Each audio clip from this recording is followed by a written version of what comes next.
Hello, everyone. This is Awa Kone. For my CRS final interview, I decided to interview a professor of mine who I've been close with since freshman year and has seen me, grow and develop as a person. And I guess I just wanted to learn what it takes to be successful in such a role and her experience in terms of going through life and just being a public service person. And I guess I guess it's really important to me because most of my internships have been in government and public service work, so I'm kind of interested in that route. I've always thought I've had an interest in law and government, so it kind of helped that I had someone who had experience with working, in those areas. So I decided to interview Michelle Walker. And hi, Michelle. How are you? Good morning, our Kone. My name is Michelle Walker, and I'm Director of Community Programs in the Public Affairs Program in Maxwell. So, tell me about how you landed your job. What proactive measures did you take to break into the field? Well, I actually worked for the city of Syracuse as Director of their Youth Employment Program. At the time, the program itself was federally funded, and it still is federally funded. But at the time, waiting on federal agencies to be able to get their monies, and it happened to be in the summer. I just decided, let me look around, see what's out there, and I started looking at Syracuse University and found some opportunities that I applied for. So, what skills were required for the position that you currently hold? Well, definitely being able to interact with people positively, knowing about youth, because primarily our program works with students from 18 to 21. Sometimes we do have older students, but most of the time they're between 18, 21, 22 years old. Knowledge of Excel, all the Microsoft Word suites or whatever. Patience, and building things as they go along. Building skills.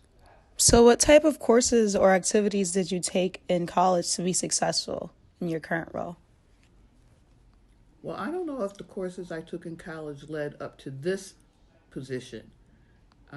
I was a dual major in Newhouse and political science.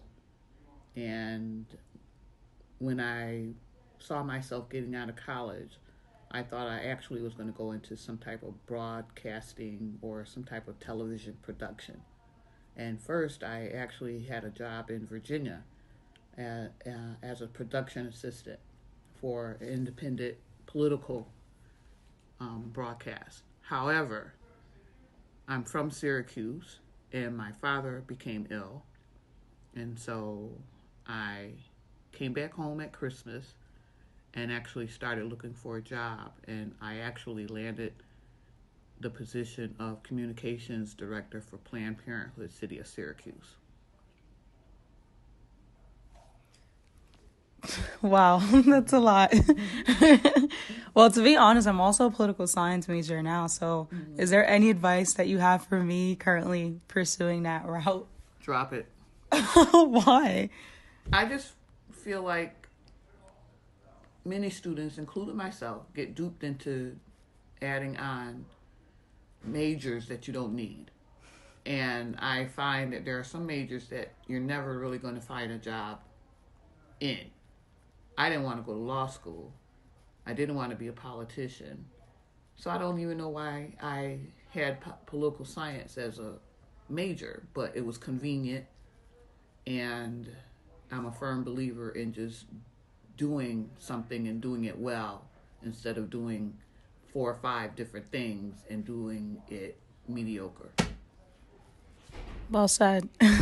You tend to tell me that a lot. Yes, I do. From experience. What types of internships did you hold throughout college or after college that you feel benefited you? Several years as an undergrad or whatever, I didn't even have an internship because they weren't readily available back then. But I did have work study jobs. I worked in Skytop and disbursements as a work study person, and I worked over in the registrar's office as a just a work study. And I also worked for the chancellor at that time, um, his wife, Mildred Eggers. I was like a recording or responding secretary or whatever. I answered invitations that she got and that kind of thing. Sort of kept the calendar. So you like started from communications kind of earlier on, like connecting with people and talking to people. Right, it's all about who you know, basically, because I got that job because they knew my mother. And my mother told them, "Oh, I have a daughter that goes to Syracuse University." And when I met her, Mrs. Eggers was very nice, and she asked me, "Do you need a job?" And I said, "Yes." And that's how I ended up there. So, what do you know now that you wish you would have known when you were in college? I wish I had a little bit more direction as to what I wanted to do. I knew that I liked working with people. Um, I knew that I liked being able to sort of set my own course in how I work with people and at what level. I knew that. But I just didn't know what kind of jobs were available at that time. I think now students get a lot of options, including traveling abroad.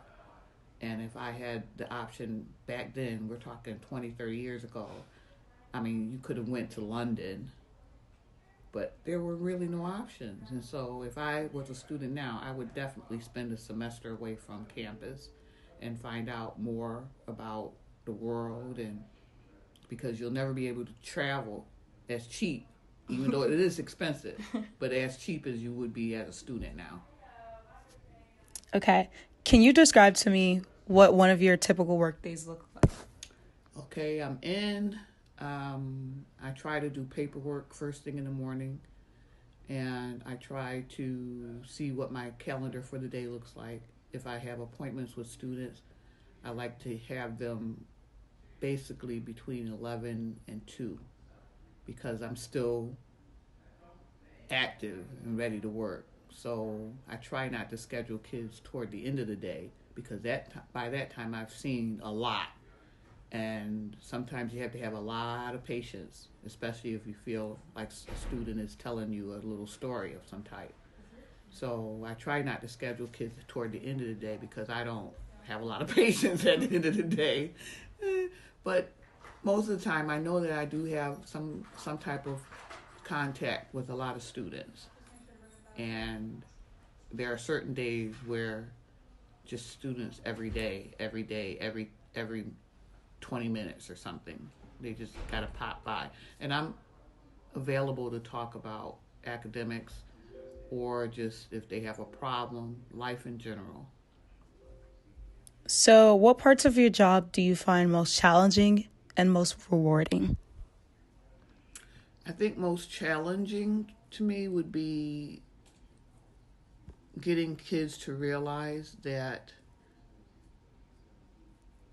they can set their own path in life, because sometimes you find kids want you to actually lead them, and I like to give direction, but I'm not going to take you in that direction. You need to find your own path.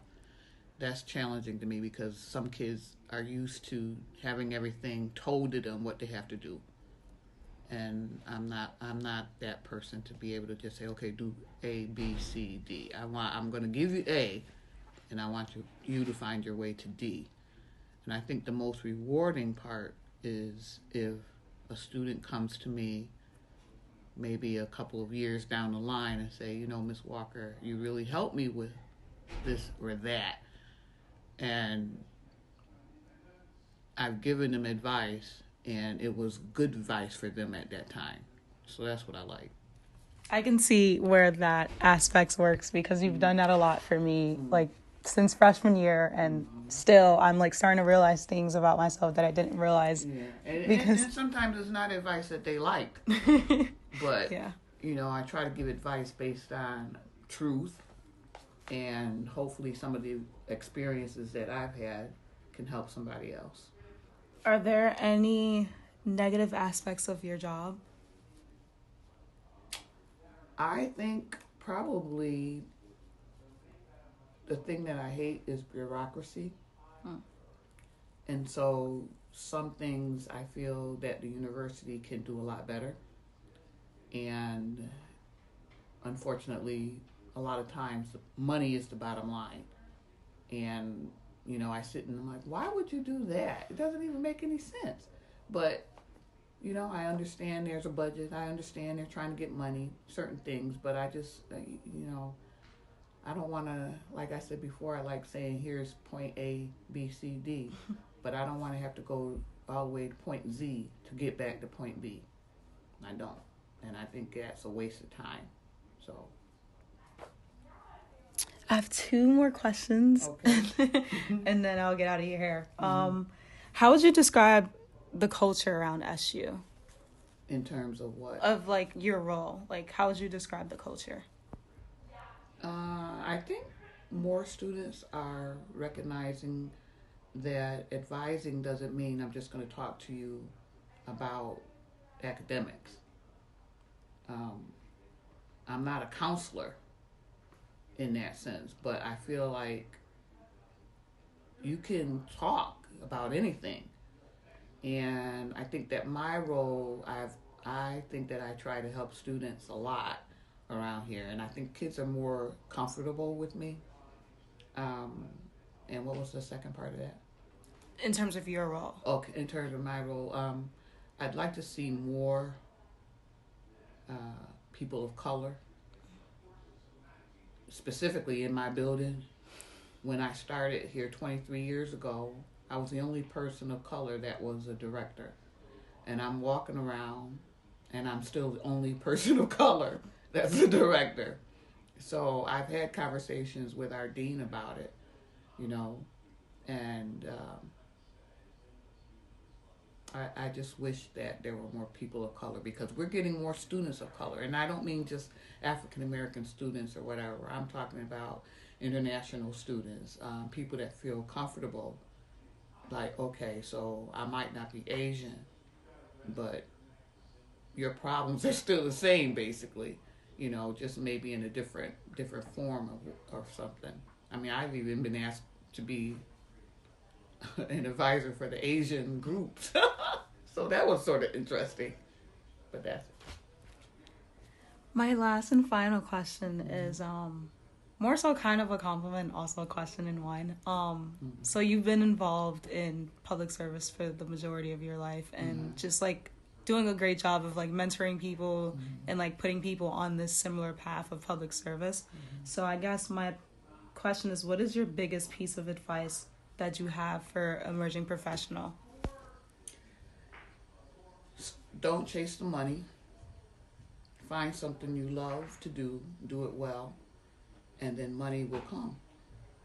I really believe that. And number 2 is you have to remember that you don't live on this planet by yourself. And there are people that are struggling and need help, and you should be willing to give of yourself. Now, I'm not saying you got to live in a hut if somebody else is living on the street, and but I'm saying don't be afraid to lend a hand.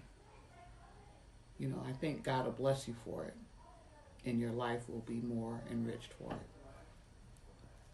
Well, thank you so much for taking the time to speak with me. I appreciate all the advice you've given me. I hope it helps. It definitely does. I wish you would listen. So this was my interview with Michelle Walker, and I guess I can say it was fairly interesting. I didn't expect for a professor to tell me that, the courses that they took in college didn't necessarily help them decide what they wanted to do with their career. But to be honest, she's right. I know a lot of college students struggle with deciding and figuring out what they want to do in the future. And, college is supposed to be that time for us to do that. And we're just like, majoring in classes that we think are deemed suitable for like whomever. And I guess she really showed that, like, you really have to gain experience and really work on skills and interpersonal skills. So, and that's really how you That's really how you become successful in the roles that you obtain. So, it was a great conversation.